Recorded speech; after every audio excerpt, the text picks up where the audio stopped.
With me is Peter Morici, a conservative economist and professor at the University of Maryland, Robert H. Smith School of Business, contributor to Newsmax, newsmax.com. His Twitter account is P. Morici. That's spelled M-O-R-I-C-I 1, as in the digit 1. At P. Morici, digit 1. Peter, welcome. Nice to be with you. Thank you. You wrote a piece for Newsmax titled Obama Victory Based on Deception and Demagoguery.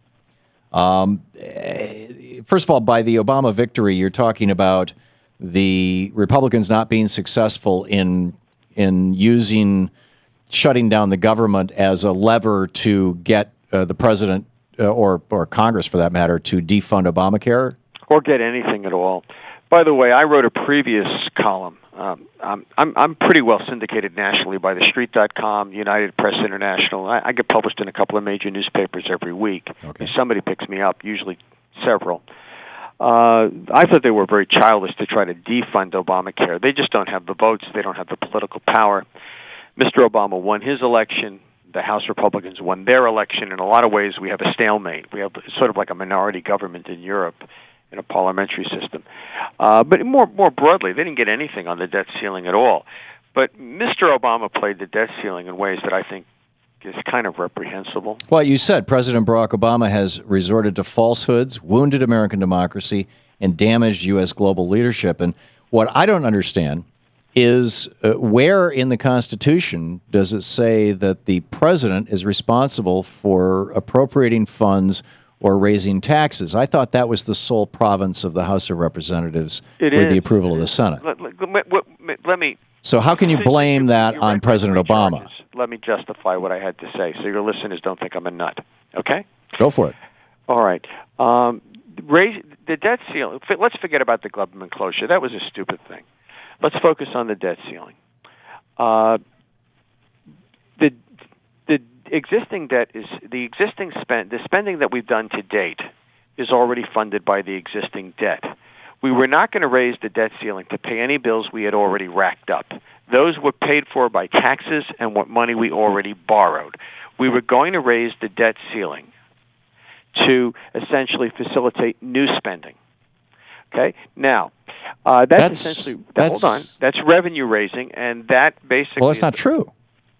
Well, okay, that is true. Basically, we've spent that money on the money. We borrowed that money to pay for the money to pay for the spending we've already done. Okay, well, here's a middle ground between that's not true and that is true.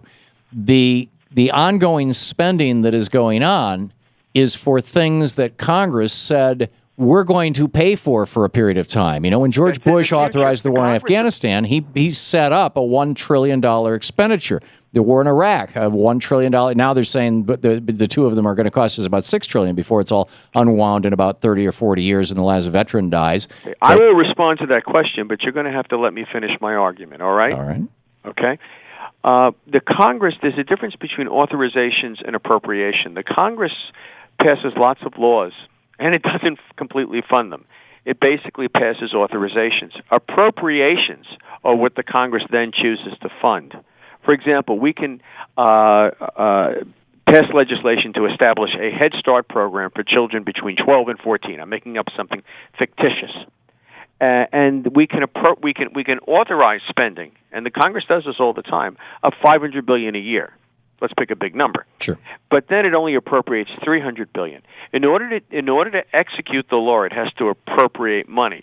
So this is new spending. Okay. But see, there has been no new spending.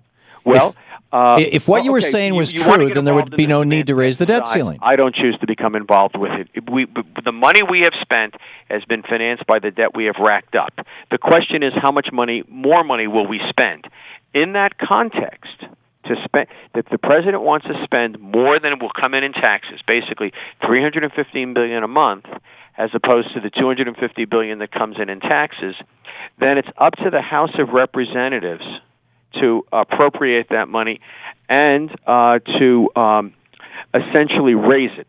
It's up to right. the House. They can either raise taxes, or they can borrowing, they can raise taxes, or they can cut spending, or they can borrow the money. And no, Congress doesn't do that. The executive branch, in the course of the Department of the Treasury, in the course of spending the money that Congress has authorized, either takes it out of the revenue stream from the taxes that Congress authorized, or if it's not there, borrows it. We're getting too deep into the weeds. It doesn't. The Congress authorizes all kinds of spending, but it only appropriates so much, and the Treasury can only spend what the Congress appropriates. So this is all the fault of Congress. Why are you picking on President Obama for this? You want to play word games with me? No, This is what the Constitution says. Okay. In order for the Congress, okay. The president would like to continue spending $750 billion or more a year than we're taking in. But it's not his choice. No, it does have a choice, actually. For example, in the continuing resolution that it sends over, it can choose to spend less, and that's not illegal. For example, it can appropriate less. But the president doesn't have that choice. I mean, Article 1, Section 8, the Congress shall have the power to lay and collect taxes, duties, imposts, and excises, to pay the debts and provide for the common defense and general welfare of the United States, and to borrow money on the credit of the United States. Congress. All right. Do I get to finish a thought on this show? Sure. I mean, I want to know, am I going to get to finish the following thought? I don't know. How long is it? It's not very long. Okay. But you are inclined to interrupt. I am. You're right. Okay, and when I was booked, they told me, Peter, you're a conservative. This is a liberal talk show. Yes. We're not going to play gotcha with me. When I host talk shows, I don't treat my liberals the way you are treating me now. Well, I apologize if you think that I'm treating I don't you really need an apology. I just need to let me finish my thought. Okay, go for it. That is basically, it's up to the House of Representatives to authorize in some way additional borrowing because we've hit the cap. Right. In doing that, if the House determines, gee, we're borrowing too much money, we want to renegotiate. We want to renegotiate the level of spending that we're going to have going forward.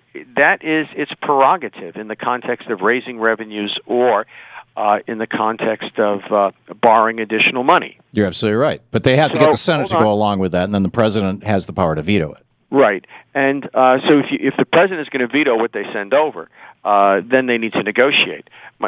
What I'm saying is it's up to the president to negotiate with the House.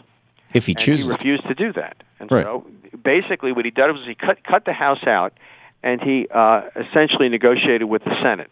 Now, there are tricks that are available for originating a spending of this kind or borrowing of this kind, either the continuing resolution to spend or raising the debt ceiling so that it's possible to borrow more. It's possible to do that with a Senate bill. What you basically do is you take a previous House bill and strip it to the studs. You amend it down to zero, right. and you then put everything on there, refilling the wrapper. The House. Yeah. And you basically make it a message from the other body. Right. And so you can then just which is what happened. Down.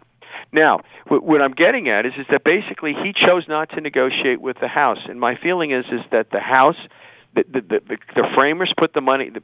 Was the intention of the framers that these kinds of negotiations go on between the president and the House, not a more friendly venue, for example, in this case, the president and the Senate, and that did constitutional harm. He was able to do that by misrepresenting what was going on. If we had not raised the debt ceiling, we did not need to default. We take in $250 billion a month in revenue, and we have to pay out about $23 billion a month in interest. Now, that interest payment is pretty steady. It's $23 billion every month, gradually rising as we become more indebted, or falling if interest rates fall on bonds we roll over. Now, the revenue does fluctuate, but it doesn't fluctuate so much as that you wouldn't have $23 billion. It would have put the President of the United States in the position of having to set priorities. That is, he would have had $250 billion to meet $315 billion worth of obligations. So what he would have had to do basically is not spend some of that money.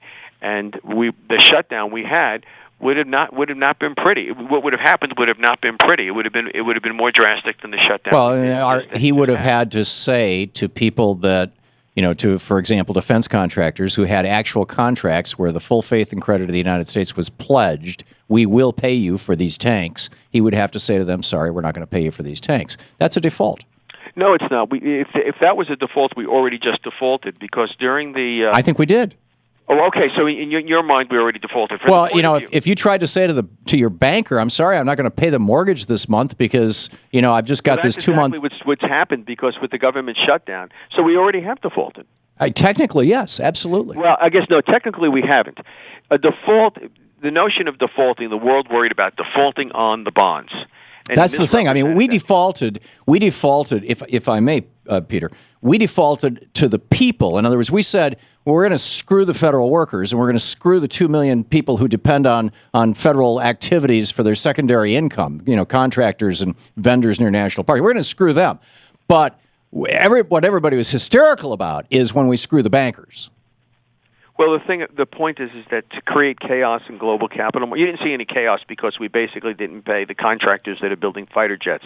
They essentially had to lay workers off. That's right. For example, my daughter was laid off. She works for a federal contractor. Yeah, okay? She's not a bankster. Home, and she's not going to get paid, probably. I don't know what the federal workers are going to get paid, but I doubt that the workers for the contractors are. Well, there's your music, so we have to go. Yeah, I agree with you on that point. All right. Well, listen, you have a good day. Thank you very much for coming by. I'm at P. Morici1 on Twitter. There you go. PMORICI1 or at P. Morici1 on Twitter. And drop in and say hi to Peter.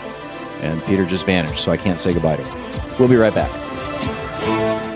You're listening to the Thom Hartmann Program. Visit ThomHartmann.com for audio and video archives. So if you'd like to tweet to Peter, again, it's at P. Morici, MORICI, digit 1.